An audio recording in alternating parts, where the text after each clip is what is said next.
All right. And that way we won't lose anything. And I'm also going to start sharing my screen and then we're going to get started. Okay, if you can't see my screen, please just pop down in the chats and let me know.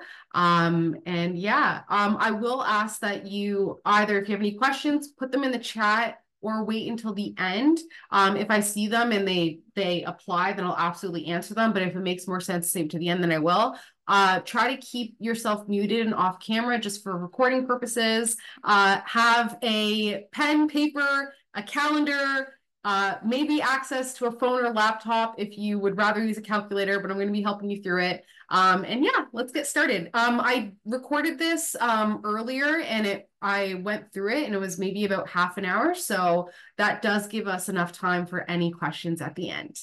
Okay, and I hope that you can still see me as well, because I think that I might have been lost. All right, so welcome. This is day 3 of the May Manifest Masterclass. And first and foremost, astrology is the science, the structure, and behavior. Numerology is the math, the formula of expressing information. Tarot is the art, the expression and application of that information.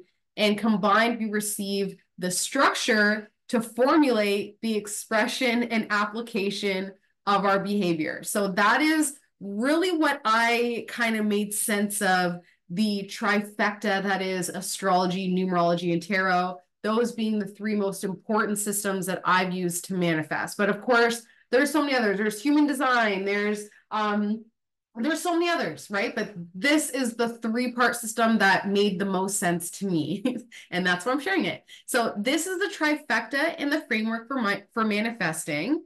Because if we don't know who we are, what we want, how can we then actualize it into our world? So this masterclass is a deep dive, intensive exploration of your astrology through the elements, your numerology through life paths, and your tarot through the birth cards. So like I said before, to begin, please have a calculator handy, pen and paper, and if you have any questions, put them in the chat or hold them until the end of the session, which should be between half an hour to 45 minutes, give or take. All right. Next up, about me. Oh, did that work? Is that working? Did it switch? Oh, there we go. Hey, about me. Oh, I think I just see my computer is messing with me. Okay, there we go. About me. Hi. If you don't know me, which I think everybody does know me, my name is Vanessa, and I'm the owner and operator of Beyond Your Sun Sign. So for the past 7 years, I've been professionally deepening and furthering my love for astrology, numerology, and tarot. I'm level 3 certified with the Canadian Association of Astrological Education. I have my bachelor's degree in legal studies, and that was with a focus on alternative dispute resolution, so resolving conflicts. I also have my master's of metaphysical sciences from the University of Sedona. So over the past 7 years, I've read for thousands of people, and each person has led me to this masterclass. It was so common that I would notice certain signs all want or are manifesting the same thing, whether it's big or small. For example, a lot of Virgos just want their family to clean up after themselves. Libras, they really just want to be loved unconditionally. Like, that's not too much to ask. And Scorpios, I've noticed they really just want to have amazing orgasms, like, and to go through these like soul altering experiences with the other person. The more I was studying astrology, numerology, tarot, the more I realized how easy it is to understand ourselves and others if we just have the proper tools. And just like nature provides, the universe also provides these tools for our spiritual health, just like it does for our physical health. So I've literally spent a lifetime, my entire lifetime, just trying to understand other people. My moon is in Aquarius, so I'm not only a people pleaser, but I'm also very observant of people because I'm just trying to get it. Like, I'm just trying to understand. And this is a system that really helped me. All I needed was their birthday, and I was able to really help the people that I cared about. And now I can honestly say I have maybe for if there's one that I don't, but all my other relationships I'm so proud of. There's proper boundaries. I can love them how they want to be loved. I can express how I need to be loved. And I'm just able to kind of, it feels manipulative, but it's really just me knowing what that person needs. Kind of like when I had a baby, I knew it needed food and diaper changes. With astrology, people are a little bit more vast and complicated. But basically, you're starting to see, okay, they just need to be watered twice a day and put out in the sun, and and then they thrive and they grow. So it has been so instrumental in my growth, and then also with manifesting, because as we know, if we don't know who we are and the power that we have, how on earth would we ever be able to create the world that we want? All right, so we are ready to begin this journey, and we are starting with astrology. Astrology, my first love, the one that I gatekeep the most. Everybody thinks I'm all about tarot, but even by my very name, Beyond Your Sun Sign, I've been obsessed with signs from the beginning. But I'm not going to lie, astrology is so vast, it's so complicated, it's so involved, that astrology is the one space where I feel the most imposter syndrome, because there really is no end to the learning of it. If you have an insatiable need to learn, astrology is the answer, because you never end. I learn something new about astrology every time I dive back into it, and it's intimidating. So astrology is the science part of the three-part system. So we have astrology being science, numerology being math, and tarot being art. Astrology is the science. Astrology is the structure and behavior of our energy. It's our human manual, the restrictions and freedoms of our personality, our strengths and our weaknesses. And it's crucial for manifesting because it helps us understand our most important desires and also the tools that we actually have to create. Like, for example, someone with their sun in Scorpio, they know that they have to go through multiple transformations and deaths in order to value the life afterwards. So the value that comes after the death is the space for welcoming in what they really want. But without astrology, maybe a Scorpio would feel, oh my God, they're not finding the patterns, not realizing that they keep going. Why is my life so hard? Why do I have to go through all these deaths and be reborn and then die again? Astrology just kind of gives them that permission to die and then be reborn. It makes sense of it. So to make it less complicated, because astrology is so complicated, I've broken it up into the elements, and there are 4 elements. There are fire, air, earth, and water. All right, before we move on, I'm asking you to pop into the chat and just let me know what your sun sign is. And if you don't know, let me know what your birthday is, and then I can let you know. But let me see, before you tell me, I wonder if I can guess. Okay, I don't know Angie. Jamie is like triple Gemini. Christina's Libra. Natalia's Aquarius. Natalie is Sag, but on the Scorpio cusp. Rosa is Taurus, but I always want to say Aries. And Sarika is Scorpio. Did I get that all right? Is that my gift? Am I able to do that? Let's see. Let's see who's in the chat. Let's see. Oh, I can't even see the chat. Gemini, Aquarius. Angie's an Aquarius. Sarika is Libra. Nice.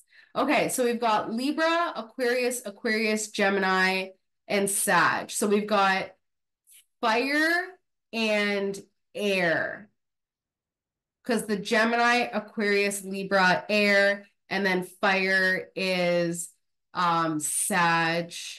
Yeah, okay, we're good. Okay, now we can move forward. So the different zodiac sign elements. There are 4 elements in astrology: earth, water, fire, and air.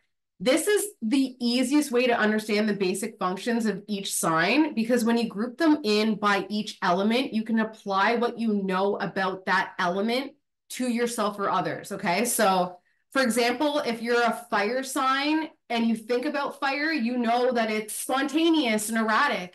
But same with earth. Earth sign, you know that it's right there, it's dependable, you can walk on it, it's secure, things like that. Whatever you know about the element, it'll help you understand that sign. Okay, so I'll give you another example, because I want to do this as an exercise. But this is saying, for example, you're a fire sign and you think of fires as dangerous and unpredictable and that they can't be contained. So that would be considered a limited belief that you've placed on yourself and other fire signs subconsciously, that you're dangerous and unpredictable and can't be contained, which is hard because we live in a container a lot of the times with a 9 to 5. So you want to get more comfortable with your connection to fire, if that is how you feel about fire as a fire sign, by doing things like candle gazing, or having a fire at night, eating more fire roasted foods, and things like that will start to change your subconscious perspective, because you're seeing, oh, wow, look at what fire is actually amazing at. It dances, it has life, it allows us to sustain life. If it wasn't for fire, we'd be eating raw meat and we wouldn't have advanced, right? So fire is actually very crucial to our advancement. It breaks down old forms and creates the space for new forms to come. So what we're going to do, we're going to take a moment and we are going to comment 2 keywords that come to mind when you think about your element. Think of 2 keywords. So for the air signs, the Libras and Aquarius, think of 2 keywords. Try to make them positive and negative and drop it in the chat. What do you think of? What are the first 2 words that come to your mind when you think about air in general? And then that is the same for, who else did I say was in here? The fire signs, the Sagittarius. What do you think of when you hear the word fire, right? Even when I think about fire, fire is also like a red herring, because some people who are in trouble from a different issue will call fire because more people run towards the fire for help than anything else. So that's another aspect of the drama of the fire sign, where it actually gets attention no matter what. People will use that fire energy to get attention on them. So when I was doing this, I thought of air, and the first thing I thought of was cold air. I'm a perpetually cold person. So I thought of cold air, and cold air is refreshing on hot days, but it's pretty horrendous on cold days, right? Like when it's a cold winter day and you get slapped with a cold gust of wind, you're just like it's really the worst. So my limited belief is that I think I can be emotionally cold, which absolutely I can't. I feel like I can only fit in when the vibe is hot and warm and people are more extroverted. When it's already cold and calculated and very logical, my energy isn't as appreciated as when, it's like a party atmosphere and it's roaring. So it's a limited belief because I end up blocking myself to manifesting. Why would the universe deliver warm blessings to a cold heart? If I feel and believe that I'm a cold, emotional person, it's going to be really hard for me to even feel worthy of receiving abundance, right? So let's check the chats. All right. Air, free and independent for Jamie. So when you think of your energy, it's free, it's independent, but you want to be really careful. There's a positive and a negative to free, right? Free is people get free access to you.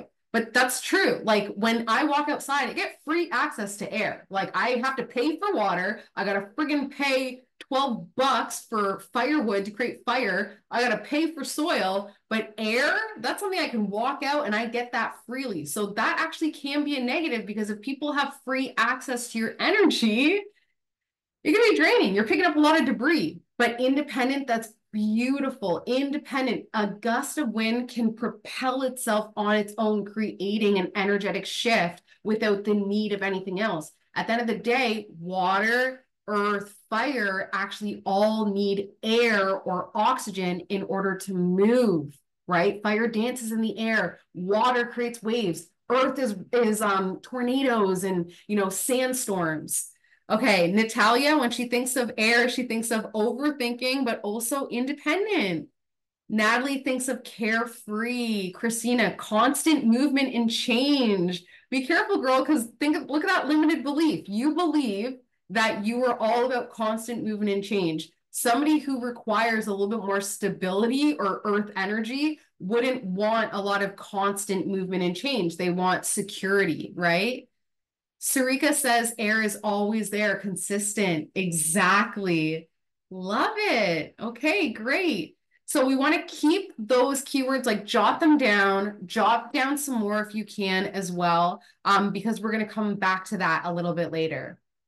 All right, let's dive a little bit deeper into the earth element. So starting with the element of earth, the earth signs are Taurus, Virgo, and Capricorn. So if you are one of these, which I already know that you aren't, I was going to say react to heart, but earth signs are detail oriented. So they manifest by focusing on the small details of their life, and then they'll make adjustments in their problem areas.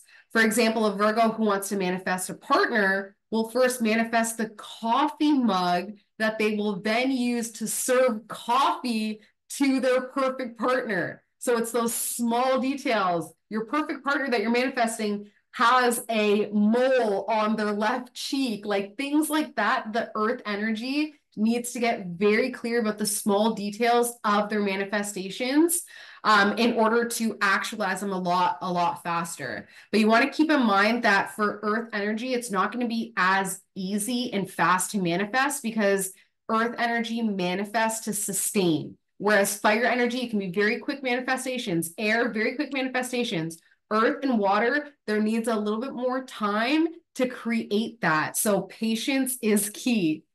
Another important tool for earth signs is grounding techniques, guided meditations, eating root vegetables, wearing earth tones. And yeah, make sure your manifestations are practical and they make sense to you. You can also try using the 417 hertz, the resonating frequency, to help with your visualization journey.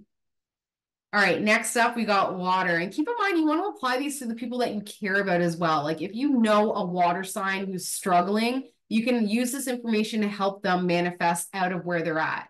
So the water signs are Cancer, Scorpio, and Pisces. And they're very imaginative. That the water signs are the most insane when it comes to what they want to manifest. Like I was talking to this Pisces Moon and Virgo, and the level of delusion is so inspiring because it's just like, are you serious, bro? Like, are you for real? Like, what are you manifesting? But it is so appreciative because you need to be that imaginative in order to manifest. You have to be delusional. So the water signs use their imagination to manifest. They are dreamers who do not have to be practical, not like the earth signs. They intuitively know what they need to be fulfilled. So water cleansing is crucial for water signs. If you're linked to a water sign and you notice that they're not drinking their water, do them a huge favor, bring them to the lake, get some alkalized spring water, because that's another thing. It has to be alkalized or spring water, and they have to drink a lot of it. Plus, being near large bodies of water, showering often. I have to remind my Scorpio husband all the time, like, when's the last time you showered? Because they're so fluid, they absorb so much they don't even realize how much they need to cleanse out. They're a sponge, right? How often do I actually clean my sponge? No, I throw it out, I discard it and move on. But they are sponges that need to be wrung out sometimes and they forget. So 852 hertz frequency is very, very high, but it will deepen the water signs' intuition. And then once their intuition is stronger, it'll be much easier for them to manifest because they'll have a direct link to their subconscious. All right, we talked about fire. Now we are moving on to the fire signs, Aries, Leo, and Sagittarius. They are very extroverted and they need to take inspired action. Inspired action is getting that little nudge, being like, should I? Should I? And just doing it. Like, don't even get in your head. Just get the nudge and just push through. So the universe will be putting logs on your fire, and all you have to do is take the inspiration, aka the logs, and do what feels right, which would be to completely burn it up and create a massive flame of warmth for others to embrace. No big deal. This is what the fire energy wants to do. Okay, so I want to talk about a really powerful technique that the fire signs can benefit from, but also what all of us can benefit from. And if you know me, which you do, you know that cord cutting is a huge thing in manifesting. Like you want to really be cutting the cords to anything in the past that's not serving us. So cord cutting and also candle gazing are powerful tools for all of us to manifest with. So with cord cutting, I'll run through it pretty quickly. Well, how much time do we have? Well, we're 24 minutes in. Okay, I'm gonna have to come back. But this is how to do a cord cutting or candle gazing, which are two very important things for the fire signs and all of us to do, but especially for fire signs.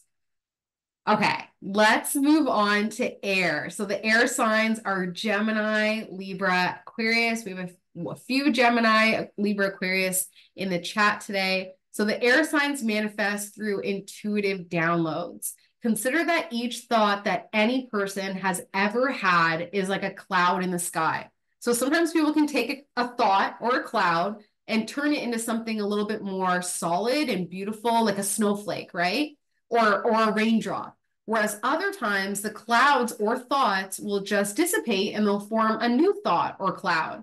So as an air sign, we're able to see the cloud slash thoughts, these inspired thoughts or messages, and we can decide if we want to transform it into something physical or if we want to release it so that someone else can create with it. So air signs are really good at, hey, I have an idea. What about this? And they may not get credited because at the end of the day, if a snowflake landed on me and it was the most beautiful snowflake I've ever seen and it was magnificent, there's no way I would look up to the sky and not only thank the cloud that it came from, but thank all the clouds before it. Like it's not logical, right? So it doesn't work like that.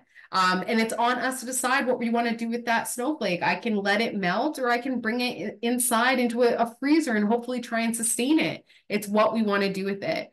So as an air sign, you can see the cloud's thoughts. You can decide if you want to transform it into something physical or release it. But no matter what, your manifestations stem from downloads and thought forms. All right, this is one of my favorite activities. And it's something I do all the time, especially if you're a mom. This is like perfect to do with your kids. Speaking of clouds, a powerful tool is called cloud gazing. So it's kind of like candle gazing. However, you're going to sit outside, you're going to look up at the cloud. So you bring pen and paper, you play high frequency to receive your intuitive messages from the sky. And you just, whatever clouds you're seeing, they're forming different images and symbols. Write them down. It's just like reading a tarot card at the end of the day. Whatever messages and images you're getting out of that cloud would only be meant for you. Only you're going to see that bunny in the cloud. Somebody else is going to see a dragon, right? So it's a beautiful, beautiful tool for figuring out what your symbols are, what your subconscious is trying to tell you, and then also to gain clarity. Another huge tool for air signs, like I cannot emphasize it enough, is sound healing. It's so beneficial for air signs because we rule, when it comes to sounds, that's the frequency in the air. We rule that. We rule the air. So sound healing is so beneficial. Every day, tune into a different frequency based on the chakras, and you will align your chakras to the frequency of the universe. It's an invaluable tool for air signs. Like I'll give you an example. I was just at meditation and I was at 417 hertz frequency and I come out of it and that's for like your creativity. Like that's for your sacral chakra, which is all about what you want to create. So we came out of the meditation and everybody else in the group was like, oh, my message was to like paint more and to sing more. And there were all these like creative fun things. My message was just this masterclass. It was like, drop the masterclass, stop procrastinating on it, stop being so fearful, just go for it. And that was from this meditation. So literally the information that I'm giving you is the reason why this information is even being given. Like, if that makes any sense, like it's such an inception, like, right? So for the air signs, the hertz that are good for air are 639 hertz, and also socializing as well. So this is the connecting frequency. So being a social creature and using the 639 hertz is best for all air signs. Okay. So now we are ready to move on to numerology. Where are we for time? We are at 29 minutes. That is not bad. Astrology is definitely the most convoluted. Numerology, I'm gonna go very quickly because not everybody, not every life path is accounted for. So I'll go quickly with that. So numerology is the math of the three-part system. So numerology is the structure and formula we need to express our spirit's information. So it's crucial for manifesting because it shows us our true life paths, our true life's purpose. When we're manifesting from our life's purpose, it's much easier because the universe wants to support our authentic journey. So our life path is the path we walk over a lifetime. It tells us what our path is made of, where is it leading us, who's walking with us, and where there are blocks and obstacles on our path. The years where, okay, you're gonna have to step off the path for a bit and then go back on. The years where it's like, hold on, you gotta retrace your steps a bit before you can keep walking forward. This is what numerology is great for. It just makes sense of our walk home, basically. So for example, someone with a life path 3 is walking a path of creativity. So their path is made out of communication and expression. The path is leading them to authentic self-expression. Negative and pessimistic people walk the path with them. The blocks and obstacles of a life path 3's path is negative energy and over-expansive energy. So there's 9 life paths and 3 master number life paths. They're life path 1 to 9 and master number 11, 22, and 33. This is how you calculate your life path number. But if you already know your life path number, you can drop it in the chat. And I also just posted a link to, oh, I should do this again. I think I know everybody's life path number in here. Okay, I'm testing myself. Angie, sorry, I don't know you. Jamie, 1. Christina's an 11. Natalia is 7. Natalie is a 9. And Sarika, I don't know yours. Was I right otherwise? Look at me, oh my gosh. Life path 8, Natalie 9, Angie's an 11, Natalia 7, Jamie 1. Excellent. Okay, so it seems like we've got a good roundup. Let's get started here. Life path 1. So remember that this masterclass is just talking about manifesting using this 3-part system. There's so much more information when it comes to your life path, astrology, numerology, but I'm just hoping that this section in particular shows you how to best utilize your life's purpose to manifest easier. So as life path 1, you're here to lead, and this will keep you pretty isolated. And that isolation is so that you don't absorb too much energy of naysayers. People are definitely going to be stopping you saying, don't do that. Why are you doing that? And it's just because you're starting, you're a new beginning. So when manifesting, all you need to do is start something, start the ball rolling, and your blessings will continue to increase. Start it and stick with it. Start it and then just keep moving forward. Remember to stand out and lead because that's the fastest route. And your manifestations work fastest when they're rooted in your deep desire to lead. All right, life path 2. Yeah, see, Jamie, and then also being born on a new moon, it's even harder, but it's even easier to start, but it's even harder to sustain it. So life path 1, one of my favorite stories is a video of a guy at a concert and he stands up. It's a concert, for crying out loud. Like there's music playing. This guy runs up into the front of the crowd and he starts dancing and he looks crazy and everybody's laughing and staring at him, but nobody's joining in at a concert. And then finally a second person comes running up and then they're both dancing for a bit. Then a third person, then a fourth. And then by the end of it, the entire park was just all dancing and vibing out. But that life path 1 had to look like that first person had to look like such an idiot and had to be so brave and courageous to put themselves out there, but it started an entire movement. So that's why it's so important to just start something and trust that other people, especially the life path 2s, will sustain it and bring it forward to the masses. So as a life path 2, you are a bridge between two spaces. This does also apply to the 11s as well when they're vibrating at a lower level. So you create the communication and love needed for two opposing parties to unite. It can make you feel like a doormat being the buffer, but it's an important tool in manifesting. Because you're a bridge, your presence is mainly felt when you start to fall apart or when you're needed for others in order to move forward. So you can get dangerous and unpredictable when you start to fall apart, though. It's a risk for others to try and walk over you once you've hit that vulnerable spot. So risk is an important factor in manifesting because the fear of the risk through the transition ends up being what blocks us. So when manifesting, you need to find balance in your life and create a harmonious environment and nurture your relationships. For me, I was born on the 20th and I'm an 11, so I understand a little bit of the 2 energy, but living at a 2 house, I live at a 20 house, and the vibration, like I am in so much peace and harmony at all times. Like my life has turned into a life of ease.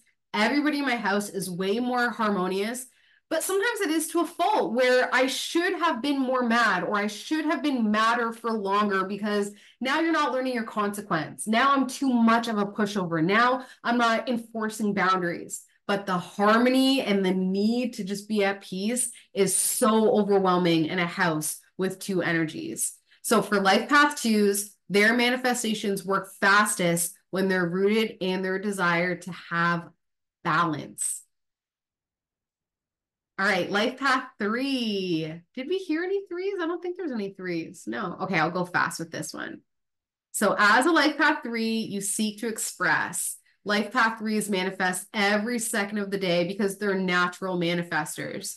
When they're in alignment with your authentic and true selves, their artistry flows easier. They initiate conversation, which stimulates the dialogue that creates the change. I've witnessed it and it's intense. When manifesting, life path 3s don't need anything but to be their authentic selves. They need to be as real as possible, and they'll naturally attract in whatever is in alignment with that frequency. But of course, they have to be very wary of negative energy and people who are pessimistic, because they'll be drawn to life path 3s like a moth to a flame. So the life path 3s manifestations work fastest when they're rooted in their desire to communicate. All right, life path 4. I reach out to a lot of, I feel like I have a lot of 4s in my life. Life path 4s, as a life path 4, you seek to build. Life path 4s need to feel secure because they manifest any big changes in their lives. They would rather build up. Oh, sorry. Life path 4s need to feel secure before they manifest any big changes in their lives. They would rather build up through small manifestations and small asserted effort than hit a massive transformation that could potentially shatter their sense of security. So that's a little bit of a conundrum, right? They want to make these big manifestations, but what that requires is having to sacrifice, let go of your foundation. You have to, if you're manifesting a new house, you got to move out of the old one, right?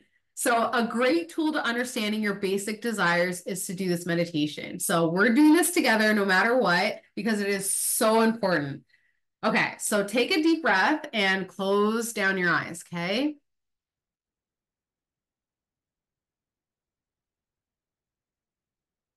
Now focus your attention on your third eye, the space right between your eyebrows. Take another deep breath in. And exhale. Now in between your 2 eyebrows, a table is appearing, okay? The table is forming in your third eye. Take your time, really look at the table, inspect it. What is it made out of? What color is it? Is there anything on the table? Is there anyone sitting at the table? Are you sitting at the table? What are the legs made out of? How many legs are there?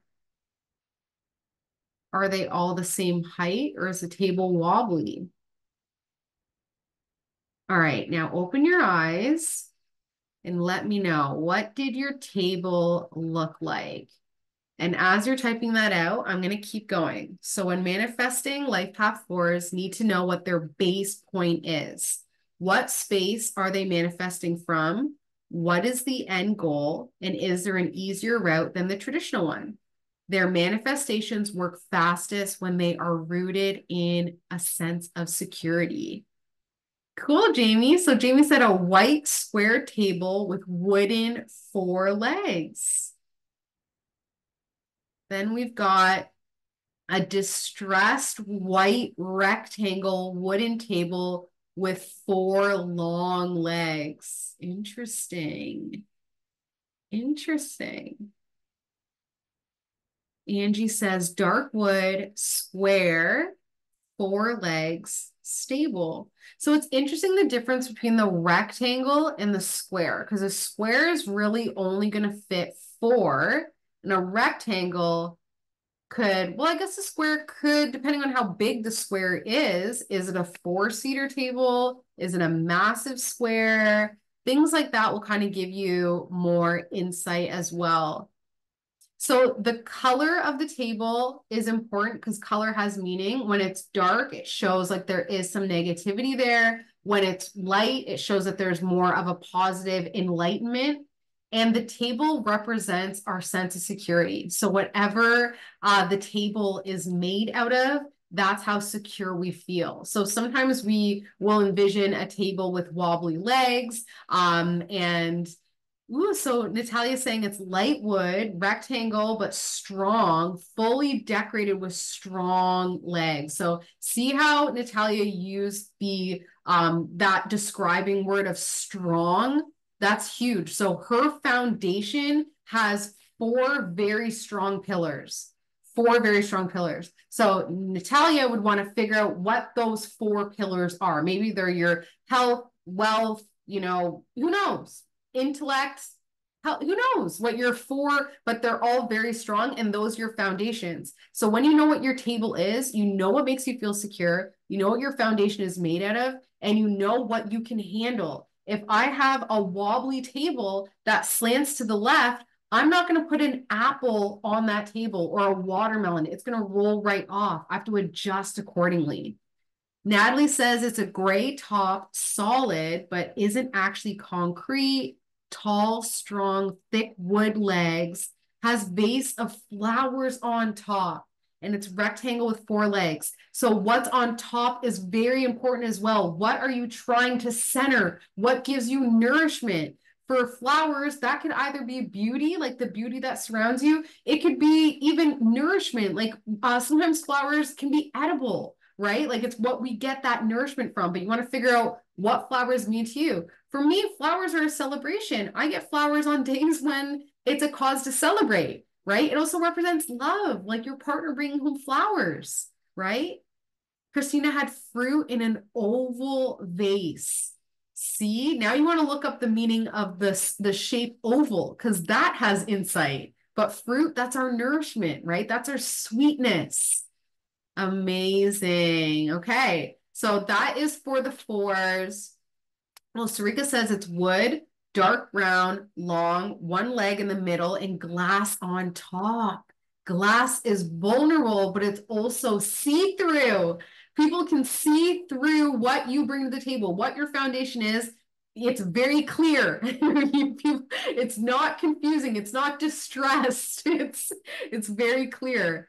Amazing. So that is an exercise that you can use to figure out what makes you feel secure from a fundamental space. And from there, it's much easier to manifest. Okay, so now knowing that mine has fruits and flowers on top of my foundation, I know that I value beauty and health, or I value love and sweetness. I can now manifest health and physical health, which always seems to equate to physical attractiveness and beauty, right? And the flowers manifesting that physical health with that beauty, manifesting the nourishment, the sweetness from a partner, like having a partner who's really sweet and nice and affectionate.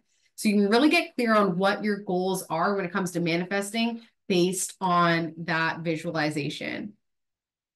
All right, I might have to speed up a little bit. Okay, life path 5. Life path 5s, don't take offense to the tornado. They're really the life of the party. But as a life path 5, they seek to be free. Life path 5s manifest through fun and risk taking. They need to have fun and to feel free to embrace the flow of the universe. They know when they are on the right path, when they're consistently and constantly in a state of joy, and they're able to follow that joy to wherever it leads them. This is true liberation. So when manifesting, life path 5s should embrace changes and do not get focused on the how or the minute details. The universe serves in extremely unpredictable and mysterious ways. Dance with the universe, but follow its lead. So your manifestations work fastest when they are rooted in your need, your deep need for liberation. Okay, life path 6. I know a lot of life path 6. This is for male and female, but you'll know why this is here in a minute. So as a life path 6, you seek to nurture. Life path 6 manifests through their duties and their responsibilities. They're the ones that take care of everything and everyone. So the universe takes care of them, right? Like we got to take care of mom. You are a visionary. However, it's hard to turn that vision on themselves when they're so focused on being the responsible one. When manifesting, life path 6 need a strict, detailed schedule, make a vision board, set target goals and deadlines, and ensure that your manifestations are you focused, not about your obligations to family and friends. You have no idea how many life path 6s I know that are trying to win the lottery just to provide for their parents. Like literally, like as the first thing on their list. Oh, pay off my mom's debt. Oh, this, my mom this. Where I'm just like, what? So boundaries are huge for 6s. Try this exercise. So once again, close your eyes and take a deep breath. Okay. Now think of a pregnant belly with umbilical cord. Okay, I don't want to be triggering Christina who just had one. Just like trying to get rid of this belly, like, but think of a pregnant belly with a cord. That is the umbilical cord. Now envision with your third eye what or who is at the other end of that cord. Is it a baby? What name comes to mind for that baby? Is whatever's at the end of your cord healthy? Is it big? Is it small? If it's a baby, whose baby is it? The thing at the end of the cord, is it appreciative? Is it even aware? This will give you insight into what / who is draining your energy without your actual permission. So it's just like the umbilical cord. The baby just sucks it up and mom can't really do much. So if you feel comfortable sharing in the chat, what or who was at the end of your umbilical cord? Who's sucking you dry without even saying thanks? Christina Rubin. Oh dear. See, but this is good because we can then start to create the cord cutting rituals or the tools in order to cleanse us of these people that we feel so responsible for. But it's not only who, it's also what. Like, what was it about your brother? Was he appreciative? Was he aware? What was he wearing? What was he doing? All of these things. Nat is your daughter. That makes sense. That makes sense for sure. See, whenever I do this exercise, it sounds really bad, but I always see weed. I always just see that weed is something that I know I think I depend on, but it depends on me, obviously. Like it wouldn't have been smoked if it wasn't for me. So I just see weed, right? But that can also represent drugs as well, escapism. Like sometimes you do have to explore a little bit further. All right, life path 7. All right, as a life path 7, you seek to understand. Life path 7s can feel lonely and isolated because they are very much alone in their thinking. When manifesting 7s cannot be afraid to burn down their old lives completely to make space for their new lives, like completely burn down. When you burn something down, you can't go running back into the wreckage.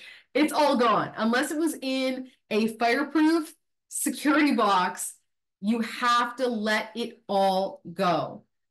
Life Path Sevens are a natural teacher and a wise one that teaches through experiences. Everything you have done or not done is teaching others, and that's a serious energetic undertaking. Being the constant student teacher can feel draining when life is a perpetual test that you never know if you're passing or failing. Like, so your manifestations work fastest when they're rooted in your desire to understand. That's what you're here for. Also, Life Path Sevens and Life Path 11s get along very well because sevens end up being the interpretation for the 11 energy. So if you're attracting in a lot of master number energy as a seven, it's because you're here to interpret their messages. And Natalia's ex is an 11, who she also interpreted for like actual language. All right, life path number 8. I attract in so many 8s, it's insane. As a life path 8, you seek to manifest. Life path 8s are master manifestors because what goes around comes around for them. This is the basis of manifesting. What you put out there comes back times 3, and that is absolutely the case for the life path 8s. If you put an 8 on its side, it is the infinity symbol. What goes around comes around. When manifesting, you need integrity because the universe will constantly test you. There's so much karma attached to life path 8s. The universe wants to give the 8s their dharma for good behavior, so it's constantly putting 8s in positions of power or authority in order to ensure that they don't abuse it, to ensure that if they were actualizing their birthright of abundance, would they abuse it or would they use it to empower others with it? There's a lot of billionaires that are life path 8s that are pretty shitty, but then there's also a lot of billionaires who are like millionaires who are life path 8s who are incredibly generous. So your manifestations work fastest when they're rooted in your desire to control. All right, last up in the life path series before we get to the master numbers. Where am I on time? Ooh, I really hope I have time to do the birth cards. Okay, as a life path 9, you seek to complete. Life path 9s are humanitarians and can be undercover angels as long as they don't forget that they're undercover and they don't get absorbed. Life path 9s tend to have a more difficult path because they're here to complete cycles. Endings, loss, and transitions are crucial to a life path 9 success. When manifesting, 9s need to constantly release. So cord cutting, saying goodbye to dead relationships, cutting their hair off, purging the closet, doing everything you can to create the space for endings and new beginnings. Your manifestations work fastest when they're rooted in your deep desire to move on. Okay. All right, let's run through the master numbers quick, and then we're going to quickly do the birth cards, and we may have 10 minutes or so for questions. Okay, the master numbers may sound fancy, but they're actually a blessing and a curse. The frequency of a master number is so high that it feels uncomfortable on the dense planet Earth. Therefore, the master numbers are here to master their lives, to harness their energy, and to control their frequency output. A master number 11 is the inspirer. This life path is the muse that allows others to create. So 11s are the doorway that leads to source, meaning a lot of their messages are coming from the divine. The 11s are natural manifestors, not because they desire it, but because they want to inspire others to empower themselves through manifesting and creating miracles for others. So it's quite it's a sacrifice. Like I know personally, yeah, a lot of things I end up manifesting, I'm like, yeah, and I'm like, cool. But at the end of the day, my life feels very ethereal. So anything that's tangible, I really don't seem to be able to value as much as I value like pattern recognition and doing stuff like this. So the master number 11 inspires the master number 22, who gets the network together to start building. Master number 22s are considered the master builders because building requires a team effort. 22s focus their high frequency energy on building relationships and partnerships because they know that will create a strong foundation. You want to keep in mind that 22 also vibrates at a 4 when it's at a low vibration. So 22s manifest by partnering up and turning intuitive visions into reality. And Natalia's daughter is a 22 who probably needs to turn age 22 before she actualizes her power. So master number 11s, they inspire the master number 22 to start the building, and the master number 33 brings it to the masses. Master number 33 is considered the master builder. It's the rarest of all life paths. I only know 2, and one of them is Wendy from the Alchemist Path. Christina's saying she's an 11 and her partner's a 22. And that's awesome. See how that works out? Now, like, that'd be cool if they attracted in a 33, or they went to Wendy. Like, that'd be cool because she's a 33. Master number 33 is considered the master builder. This is the rarest of the life paths, and it is a high frequency that can be very uncomfortable in dense environments. They need to be in high vibrational environment, especially with what they're consuming. Master number 33s teach others through their nourishment. How they nourish themselves says everything about how well they are manifesting. 33s manifest through taking something pre-existing and spreading it to the masses. So that's what the master numbers are here to do. And that's why it's a little bit different manifesting as a master number, because we have a higher calling, whereas the life path 1 to 9, it's a little bit easier to manifest because it's more about that life path and purpose, as opposed to the master number where it ends up being the energy for the collective. It's a little bit more intense. So Natalie is saying her birthday is 11/22 and her hubby is 3/3. That's cool. Are we influenced by master numbers 11, 22, 33, even if we are both life path 9? Absolutely, 100%. When you have the master numbers anywhere in your chart, whether it's your heart's desire, whether it's your personality, anywhere in the chart, you are going to be affected by that. But those numbers have a different influence, right? So for Natalie, being born in the 11th month and on the 22nd day, that's a 33 personality number. So Natalie expresses her energy in a very 33 type way. She's here to build something huge, to teach people in a major way. She has all 3 of those master numbers. She inspires herself in order to create the relationships to then bring it to the masses. She does that all within her own personality, but then her life path number is the actual path that she's walking while doing that.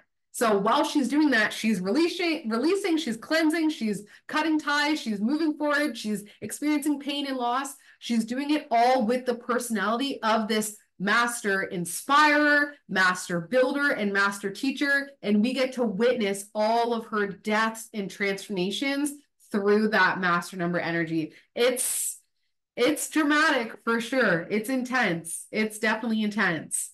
Okay. Where are we? We are at 58 minutes. I want to quickly go through the tarot. I hope everybody's still okay to be a little bit later than the hour. Tarot is such a beautiful tool. It's also very enigmatic. So just like going to a museum, the interpretation of each art piece or the tarot card is up to the viewer and their experiences. This is the same as manifesting because the beauty is in the eye of the beholder. We never have to worry about whether or not we can have what we want because other people don't want the same thing. Like my example is I remember when I first started getting into the law of attraction, and it was at my grandmother's house and she had just passed away. And I remember walking outside being like, well, if she knew the law of attraction, like where's her mansion? Like where's her luxury vehicle and all of her expensive like jewelry and stuff like that? And it wasn't until I did this deep dive meditation, law of attraction, I come out, I step outside onto her back deck.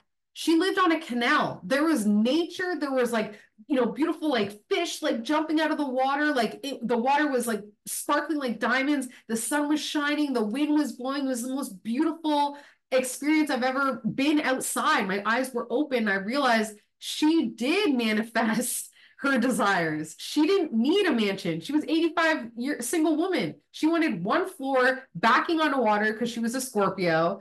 Her desires were completely different from mine. Some people want to be famous singers. That's my nightmare, right? So we never have to worry about being able to manifest what we want as if there's not enough. There is truly infinite resources and things that we can manifest that won't be impacted by what other people are manifesting. So I'm curious, and I know I've asked this question a million times, but can you drop in the comments, let me know what your number one manifestation is. If it's money, tell me instead what you would do with that money. What would you do with that? Who would you do for? Like, what would that money do for you? And as you're doing that, I'm going to keep going and talk about how tarot has been instrumental in my manifestation journey because it showed me that the blocks that I have in my subconscious, because there are multiple, they were all shown through tarot spreads that can uncover and release those blocks for manifestations. All right. So Jamie's manifestation is an investment home and it's to earn passive income. But I'm curious, like, what would the passive income, what are you doing with it? What are you doing with the passive income? So Natalia, money, but it's to buy a home, to have self-care, to be independent, and to have no stress and to be debt-free. Jamie wants to quit her 9 to 5. What are you doing with that free time? Because this goes back to what we were just talking about when we said air, right? So air, it was for Jamie, it was free and independent. And now she wants to manifest an investment home so she can have passive income. And the passive income is so that she can quit her job. So at the end of the day, she wants to be free. So see how we'll go like all these roundabout ways just to get back to the original desire? Manifest freedom because you never know how that freedom will come.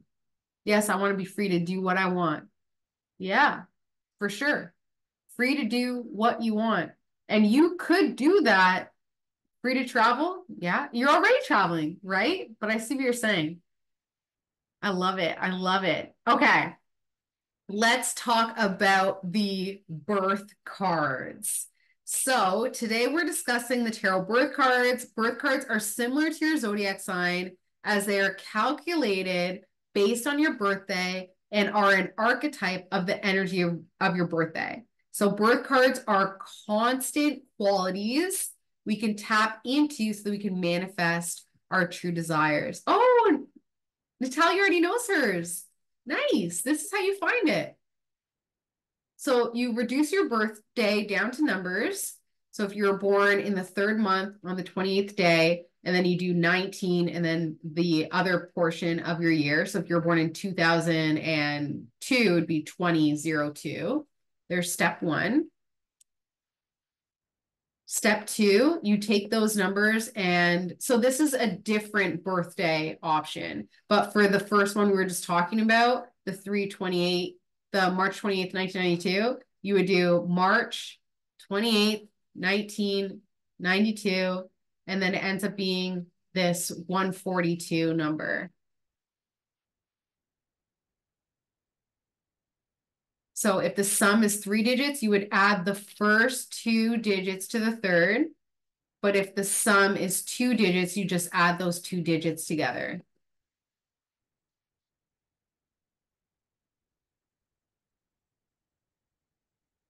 And then this is the birth card. So drop the number that you got, the 2 numbers. So there should be 2 numbers there. So the 2 numbers are like you have, like for that person. Okay, so Jamie got 118, so she would do 11 and 8. So what is 11 plus 8, it's 19. So it'd be 19 and 1. So here's 19. Your first birth card is the sun, which is also the wheel. So you're the sun and the wheel.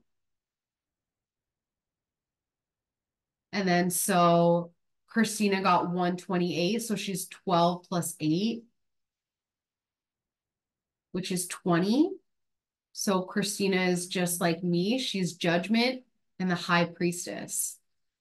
Natalia, your birthday is February 16th, 1987.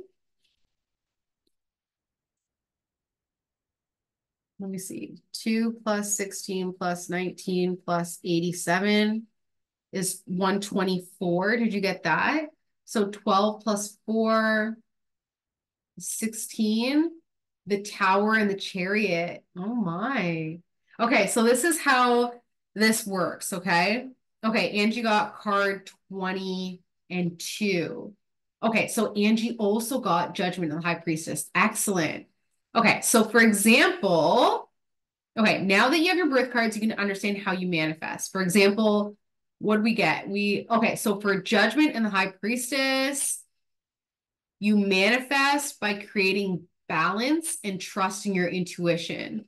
So you would then, like what I do is I then just Google the Judgment Tarot card, Google the High Priestess card, and just look at it, look at the image. What messages do you get? Make sure that the messages are under the intention that you're manifesting.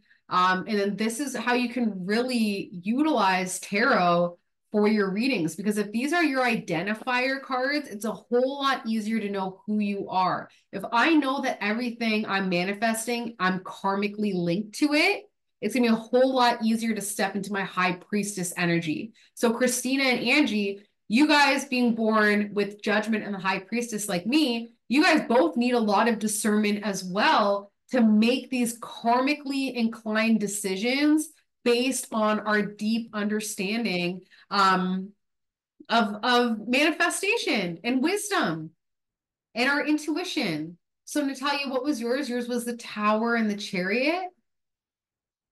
Yeah, 16. So the tower, embracing changes that are out of your control in order to focus on building up your reputation. Because remember, your reputation, unfortunately, is shit because of your ancestry, because of all of the corruption in your lineage. So your energetic reputation is horrible. And now you need to embrace all these sudden changes.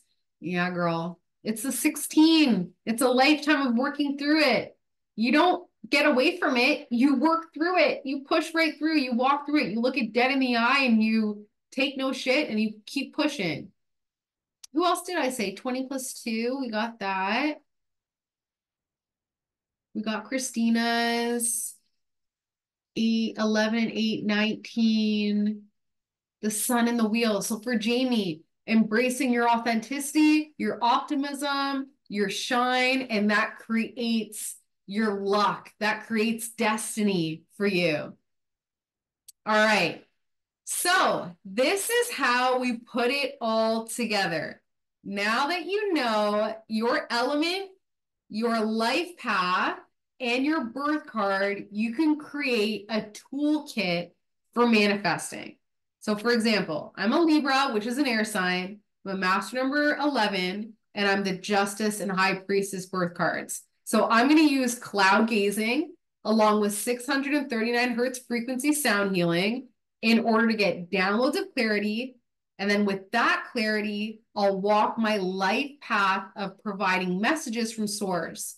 So I need balance because karmically, I'm spiritually intuitive woman full of mystery, wisdom, and understanding. How did your three-part system come together? Let me know in the comments, or even just let me know what your element, life path, and birth cards are, and we can interpret together. So Sarika's saying that she's 10/01/1995. So 10 plus 01 plus 19 plus 95 is 125. So 12 plus 5. 12 plus 5 is 17, the star in strength. So Sarika, for you, your birth cards, like your constant energy being 17 is the star in strength. So you need to authentically step up to the plate at all times. Like when you think of a star, like that's something that eventually burns out, but it needs to shine unapologetically before it does burn out. So you are a star. People definitely look up to you, and that gives you a lot of strength. You can manifest through the strength that you get of being an authentic star in the sky that people want to look up to. Okay. Well, Natalie, you're 11/22. I don't know your birth year. That's okay. Okay. Okay, let me do Natalie's really quick. 11 plus 22 plus 19 plus 83 is 13/5, which is 18. So 13 plus 5 is 18. So the moon and the hermit, and I actually wrote about this. The moon and the hermit, use your deep intuition and skepticism to go inward. The inner reflection is the key to clarity and abundance. Oh, sorry, Natalia. All right. Any questions? Put them in the meeting chat. And while you're dropping your questions, I want to talk to you guys about the contest that we have going on. So the contest is sponsored by the Manifest app, and they have been amazing. And what they want to offer is everybody who even registered. So there's, I think, like 30, 40 people who have registered, and keep sending it to your friends. The more people that register, the better. Whoever registered gets entered into a bunch of contests, but one of the contests is with me to get the 30-day attraction challenge personalized to you. So it's 30 days of direct and custom tarot, astrology, and numerology readings, and it's all tailored to your manifestations. And the Manifest app wants to sponsor that for you. So you just have to enter the contest by posting on your stories a picture of something you want to manifest. Just Google it, be whatever, and then tag me and the Manifest app. And I will also let you guys know information on this. I'm going to send the recording out, and we'll have all the information that you need. So no questions? And I made it. I'm only 12 minutes over. I'm so proud of that. Amazing. I don't know if I think I just told you guys the story, but this masterclass is my manifestation. Like I literally was manifesting this this masterclass, right? Thank you guys so much. Thank you. All right, keep an eye on your inbox for the recording. And if you come up with any questions, please let me know. I plan on doing this a lot. Like I want to keep doing this. That was literally just a tip of the iceberg. Tip of the iceberg. Like there's so much more to learn, and it's always applied to manifesting. So keep an eye out on the attraction channel. Keep an eye out on your inbox. Hope you guys have an amazing rest of your weekend, and I will see you soon. Bye, guys. Thank you.